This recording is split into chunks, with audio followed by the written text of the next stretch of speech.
into decision making. Hello and welcome. You're watching us here on a fresh new series on CNBC-TV18 in association with KPMG. The series is called Transforming Dilemmas into Decision Making. And on the first episode, we discuss India's big consumption story. What are the opportunities? What are the perils? And for you, we've put together an extremely august panel who are going to give their insights into what challenges and what opportunities lie ahead for the great Indian consumer story. Let's talk about all of them. We have with us Shankar Prasad, who's the founder of Plum Goodness. We also have Sakleen Aneja, who is the CEO of the Good Glam Brands. We have Rohan Mirchandani, who's the founder of Epigamia. Love your products, by the way. And then we have Amit Agarwal, who's the group CFO, Raymond. And to provide the knowledge and insight into all of this, we do have with us Harsha Razdan, who's the head of consumer markets at KPMG. To start things, Harsha, just wanted to know your thoughts. The last couple of years have been extremely interesting, so to say, very eventful in the consumer space. We've had the advent of D2C, and I'm not even mentioning the pandemic. We've had a lot of things change, and then as soon as the pandemic waned off, there was this massive inflation that took over as well. How do you see things stabilizing now? What are the opportunities? What are the risks? The biggest thing I think that we are have begun to focus with a lot of gap in the market is around the customer experience. Our understanding of consumers it's changed rapidly over the last 3 odd years. In fact, we've just come out with a big research that we've done across 85 odd countries and about 300 odd brands. And we said, what the research said was that about $200 billion of uncaptured money lying on the table because of poor customer experience. So that says a lot. I think we've done a lot, but there's enough to be done from our perspective. So I think if we stay focused on the consumer, focus on the experience that we provide our consumers, there's going to be a big plus for us as we go forward. Can you give us examples, Sakleen, if you can tell us, something that you tweaked in your platforms, etc., your entire consumer experience, and that led to a big growth? I think for a direct-to-consumer company, you actually have a direct relationship with your consumers. From the minute they read your content to them experiencing your brand and then finally buying it on an app or a website. So even through MWeb, which is really how a large part of transactions happen. I think in our consumer journey, there are various intervention points, whether it's about incentivizing consumers to try a brand where there may be a risk associated with trying a new brand. Or for that matter, it is experiential retail or experiential trying through virtual try-ons. Because the single biggest barrier for a beauty and personal care company is how do you get consumers to break inertia to try a new brand? And I think in that regard, aspects like virtual try-ons really make it easier for consumers to click a button, see what it looks like, and then try the brand. Well, let's stick with that itself. I mean, how do you manage the channels that you have, the partnerships, etc.? Because you're not only a D2C player now, you are an omni-channel player, much before a lot of the other D2C players went omni-channel. Your thoughts? I think today going multi-channel or omni-channel have almost become a necessity because the D2C consumer, the ones who buy from the brand.com, I think for most brands, the total percentage of revenue is somewhere in the 15 to at best 30% range. There is still a 70% that is left to be captured, whether it is online marketplaces or other retailers. That's number one. Number two, even in a category like beauty, which has thankfully for people like us, online adoption has been great. Even so, I think the offline market still accounts for about 85%, 80 to 85%, depending on what number you believe, that still exists there. So it is almost a no-brainer that you will, and in other categories, it's probably even higher. So it's a no-brainer that you're going to be present across channels. I think the key things to solve for when it comes to channels is customer experience, number one, which should be uniform across. And I think price parity is another thing that a lot of people struggle with, given that online, for some odd reason in India, is very discount driven. So that's the other thing to solve for. So I think if you solve for these two, and then of course the execution on the offline bit, you're set for better things to come. Amit, a lot of people think that new age companies have unlimited of what you guys have limited of. That's capital. So for a company like yours, which has presence across categories, you have on the one end real estate, to the other you have ready-made garments, you have fashion, you have skincare, FMCG, etc. All of that. How do you decide on allocating capital? And how much, is there a thumb rule? I mean, how much goes into capacity building? How much goes into channel building? How much of that goes into wholesale, retail? How much of that goes into, e-commerce, etc.? Oh, absolutely. I think for us, very important is every business which we have today has their independent P&L and a cash flow. So they manage the cash flows on the basis of the strength which they have. As far as the broader capital allocation for us is concerned, we know some of the businesses have a faster growth. For example, FMCG, we are driving a big growth, so we will put money behind that. As far as the channel is concerned, you see today the digital or a brick and mortar store, it goes hand in hand. You cannot have a brick and mortar store where you do not provide the omni-channel capability. You have to provide. And for us, we have been running the brick and mortar store since 1958. We opened a first store in Ballard Street in Mumbai. And from there, we know very clearly that shopping is an experience. When people come for shopping, they come with their families. For example, for weddings, they want to see, drape the cloth and see how it looks. They come with a family. They don't come alone. So therefore, what happens is online during the COVID, you saw a big emergence of people coming on the online. But after the unlock, you see the shops have been full. We have seen the ticket prices have gone up so much because people want to get an experience. And they spend at our stores. They spend more than 2 hours sometimes in shopping. And that is a testimony to say that the brick and mortar is there. And as you rightly said, that a lot of people are still going to come to the shops, and online for us in the apparel, which is more like a branded, around 12 to 14% people buy on a online. Rest people come to do an offline brick and mortar store. Your thoughts, because everyone else is talking about the omni-channel experience, everyone's talking about the traditional brick and mortar stores, all of that. In your case, the biggest experience that people have is the mouthfeel of the product. That's number one. And the second one, it is also now your prevalence on Q-commerce is probably the most out here among the panel. How do you navigate through those things? Yeah, so I think, so we didn't start in 1958. We were 2015, 2016. So that was a little shorter term. Much later. Not too much later. But we were also an offline to online. So we were offline first, you know, so and for us, it was always the brick and mortar distribution, the usual channels. I think with COVID, just like everyone else here, with digitization taking off, we reduced friction on discoverability. That was always a challenge for us, right? How do we get people to even hear about us, know that we exist? That today our online sales went up. We have our own D2C channel. It's 1% of our sales. We're a food business. But what's important to understand is that the friction that's removed now allows consumers to discover us much easier. Quick commerce allows you to experience it much faster. These things didn't exist before. And our offline is fully back in full form, but people now will come to our website. Our conversion is very low on our D2C. Not good metrics for a VC, but the conversion's happening in other channels. It's not happening directly with us, but our education's happening with us, and people are really willing to go and experiment, look at the product, look at the nutrition information. COVID helped with that as well. And that allows us to reach consumers much easier than it was before. And that brings me to my question to you, Harsha. And the show's called Transforming Dilemmas into Decision Making. Can you give us examples? So long as you, as much as you can without divulging, client information, etc. What were some of the dilemmas that y'all turned into, good decisions and that changed things for them? See, I'll go back to what our panelists have said. Eventually, it's about the right customer experience. We've quoted about experience. We talked about some people will have challenges around how you resolve issues. Sometimes it's brand integrity. We realize the brand integrity has become key to success.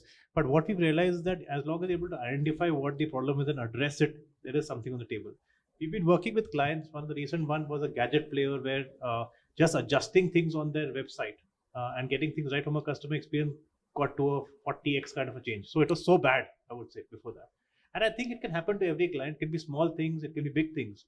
We've had cases where it's a home interior company and they work with a lot of influencers. And difficult for the influencers to be managed because you have final consumers like us buying. But can you integrate the whole chain into a cycle? And this is a 3-year process talking about 100 crore kind of a top line coming into the company. So yes, I think there are chances, there are opportunities available. We have to identify what niche we go after each of us. So Clean, coming to you, you guys have not only been focusing on your own brand, but now you all are a house of brand strategy, so to say. What do you guys deploy in other brands? And what have you all learned from your experience that makes it easier for you to scale up other brands? And is that the way forward for you? So for us, actually the group only came together about a year ago with integrations that happened across almost 5 new brands that came into the group. So now if you actually see from a learning curve perspective, the company was formed in 2017. So the brand started, MyGlam started its journey in 2017. And sitting in 2022, we actually have now a vision of creating a digital conglomerate. And again, the journey is to go from online to offline, create an omni-channel experience. And in terms of scaling capability, I think the holy grail is the product. Because if you have to fundamentally get consumers to repeat, whether it's in offline or online, the obsession has to be for first, product quality, and second is differentiation. Are you really able to offer to consumers either a differentiated experience or a differentiated product, which makes them want to try a new brand versus the traditional brands of the past? I think that remains a key endeavor for all of us. All right, that makes sense. And your thought, Shankar, on the categories that y'all decide whether y'all should enter or not, because y'all, as far as I know, I know y'all as the face wash company, which is dabbling into other categories now. You'll have some presence in hair and increasingly makeup. How do you all decide what categories to get into and what not to? It's very tempting to want to do everything because you think you have the consumer database, you think you have insights, you think you have distribution, you have the market relationships. We are very careful to select where we go, and the way we select is to say what do our consumers ask for, and therefore that listening is important. Secondly, what I call the right to win. Do I have a right to win in that category? Easy to ask the question, difficult to answer. Everybody thinks we can do everything, but I think there are certain strengths inherently that you code into the DNA of what you're creating, and I couldn't agree with Sukleen more when she says product is the sort of going to be the winner eventually for across categories. So can you execute on product and deliver a customer experience that is consistent across all the categories you choose? There are categories where we think we won't be and we sit out of those. Where we think we can, we run the experiment, and then we are very clear that if the experiment doesn't succeed in 2 quarters, 3 quarters, 4 quarters. Can you give us an example? Well, there are certain categories we're working on that I can't give you an example. What part of the body are they used on? No, it's just no, so there are categories where we even gone for a complete rejig. We launched hair care in 2018. We did a rejig in 2021. V3 is coming up soon. We also learn through these what I call experiments as to what consumers prefer, what they don't prefer, what they're really looking for versus who the noisy ones on social media are. Maybe they are not your consumers. Maybe they are the ones who have high share of voice or share of noise on social media. So we have to really use data as much as possible, coupled with insights to figure out what works for us as a brand. And I think it's important for every founder, every team to realize that each brand has its own journey. You can't be copying what somebody else is doing because they became big in category Y, I start doing category Y too. So that doesn't work. Amit, you're viewed as a traditional business. I just wanted to know 2 things from you. One, how savvy are you when it comes to deploying data analytics and the new age techniques, so to say, to improve your business? And secondly, for a business that is viewed as a legacy brand, my father wears Raymond, my grandfather wears Raymond, is a complete man, etc. But now I don't want to wear that. How do you stay relevant to the Gen Z, Gen Alpha? Millennials are old now, so yeah.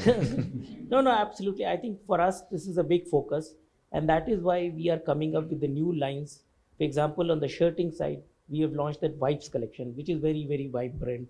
Similarly, on the suiting side, we have taken some of the colors which people would think, oh, really, can you wear that? In a traditional world, you would not wear.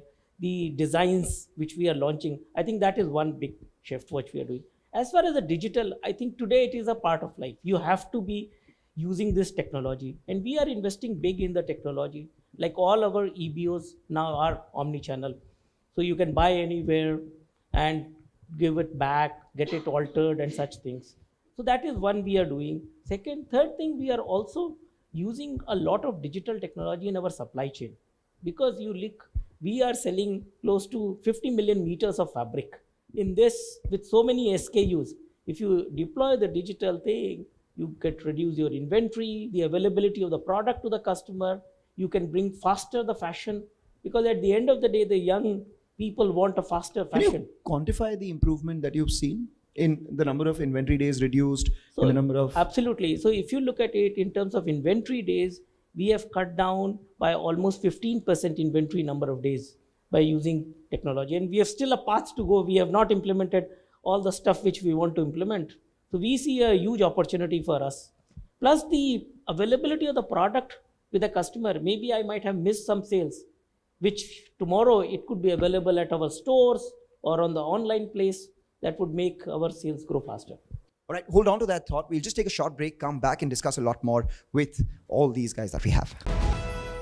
Welcome back. You're watching us here on a special series, Transforming Dilemmas into Decision Making. And we're in discussion with the top brass of India's consumer sector. Speaking about margins, one of the biggest challenges that companies like yours would be having is maintaining inflation with price hikes or passing it on to consumers, or not passing it on because you want to keep your volume share intact. I mean, how does that come about? How do you navigate through that challenge?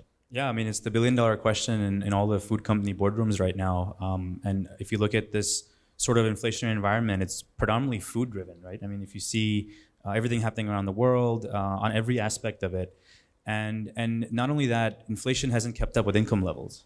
So, at some point, while we are, we have investors, we also have, cash to preserve, we've got employees to feed, and, the cardinal sin for a startup is to do price increases. We've done 2 this year already, and there may be one coming up in 3 months. It's tough. It's very tough, but I think for us, given where the environment is, given everything happening, it's very important to protect our margins.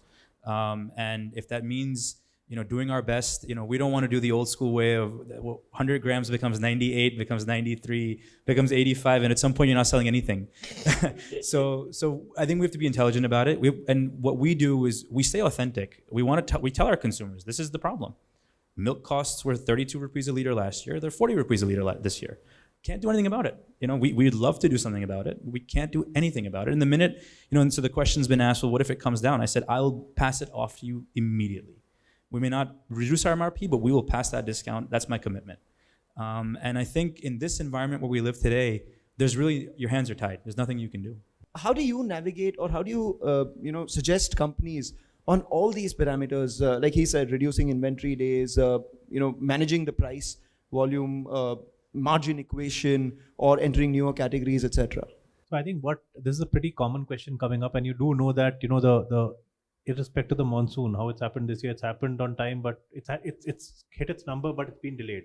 So somewhere it's hitting the farmers in the rural markets. We've also had clients talking to us about the increased pressure on exports. So you're very right that cost is becoming critical. Next year, with a global recession sort of looming around us, we have to be even more careful. Some of the things which clients are doing, obviously you keep a tight control on costs, but some of the multinational companies have started to set up stronger, I would say, capability centers in the country. If you remember a year and a half ago, or 3 years ago, a lot of people used to be flying into the US, doing some jobs, coming back in. Now they realize if you set up your own center, it's easier, you get your expats coming in here, running the center. So the hottest job going, I would say right now, is the center head, especially cities like Bangalore, Delhi, and Mumbai. The second thing which people have done is increased automation. We are seeing huge amount of clients talking to us saying, and a lot of CFOs, I must say, CFOs never used to sort of be challenged on cost till about 2019-18, as much as now. And now CFO, CEOs both calling us and saying, guys, tell us, what can automation do? Can you shave off something? Can I create a little bit of buffer for me next year and invest in money? So I think these 2 levers, if I would say, are the critical ones that we look at, apart from the standard stuff which we said in terms of. What I'll do is now I won't, ask specific questions to specific people. I'll throw out a question and all of you all have to take a dig at it, okay? Give it to me in 3 words. How do you retain your customers? Quality, ease, and experience. All right, let me now specify, what have you done in your company? 3 things that have helped in customer retention. I would say innovation.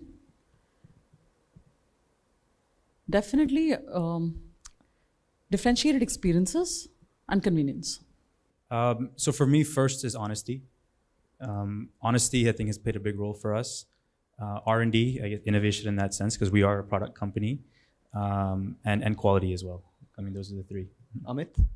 So for us, trust in the product, quality is given, and availability of product at different price points. So for us, it's about experience, the experience that clients have with us. The second would be integrity of the brand. What you stand for, clients should experience the same thing. And lastly, but not least, I'll say is the whole thing about resolution. If they have a challenge, we have the guts to resolve the problem for them.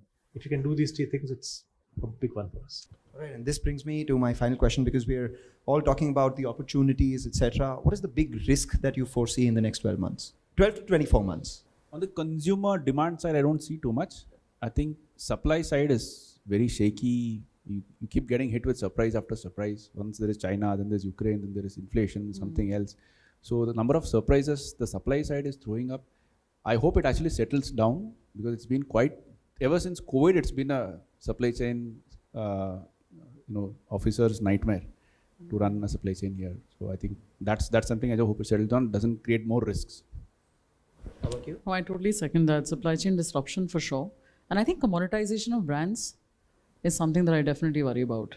What do you think would be a big risk for you? Yeah, so for me, it's because customer acquisition costs now, because you're not just playing with the typical acquisition, you're also building in inflation into that. So even if a consumer is attracted to your product and you have to pass on price increases, there's a challenge there if price increases aren't keeping up to income levels.